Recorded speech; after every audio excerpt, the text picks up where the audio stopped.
Hi, welcome back. Dr. Zach Prather. This is House Calls. We're going to continue on now with Lesson 2, Part 2. It's a very short one, but I wanted to finish this so that we're not left out in the middle. So I'm going to dive right in. Now remember, on the last tape we were talking about how people can be happy with just serving God.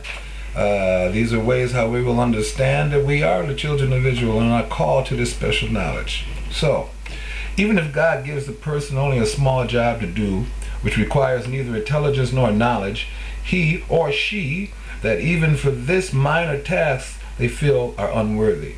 For when the person gazes on himself or on herself with the eyes of the greatness of God, then they say that they are not deserving even of this.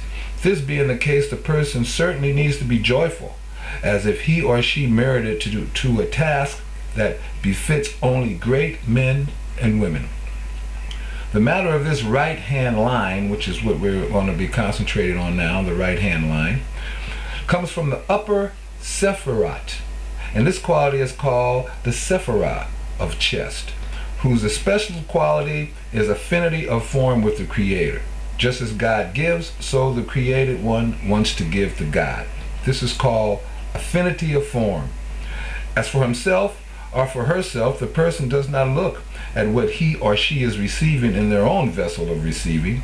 When they are in the consciousness of wholeness, all they take into account is how much they are able to give.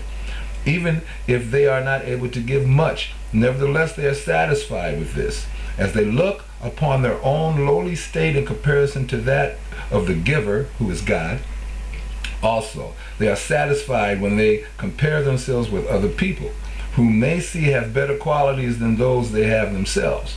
Notwithstanding this, he or she has been given from above the thought and the desire that was not given to others. Thus, with respect to nothing does he or she ever say, "My strength and the power of my hand."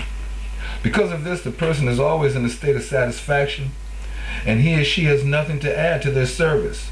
But as much as possible, they give thanks to the Creator. Now this is important, to always give thanks to the Creator, and you'll see as we go further. Thanking Him and praising Him with all manner of praise. And even if he or she does not give the praise and the thanks that he or she understands that they need to give to the Creator, nevertheless, even about this they are not sorry, because they say to themselves, "Who am I that I should be talking to the King all the time? Surely that is fitting only for important people and not for a fallen person like me." It follows that that person is always in wholeness and he or she has nothing to add. And if the person sometimes forgets all about serving God and their head becomes absorbed in matters of this world, and after some time he or she remembers matters of spirituality, and now he or she sees that they were all this while involved in materialism of this world, nevertheless they do not then start thinking about the time in which he or she was separated from God, but they rejoice that the Holy One, blessed be He, called to them out of the majority of people and said to them, "Where are you?"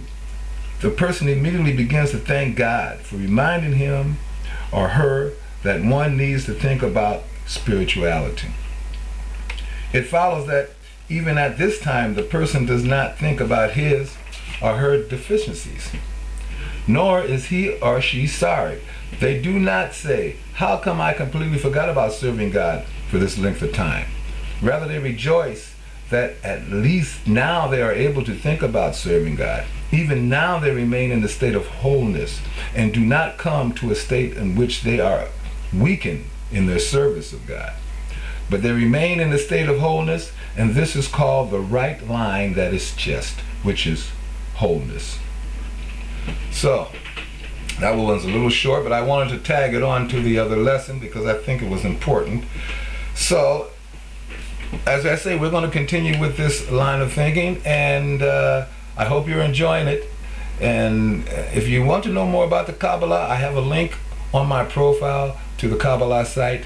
Please check them out. Until next time, peace, happiness. I'm Dr. Zach Prather.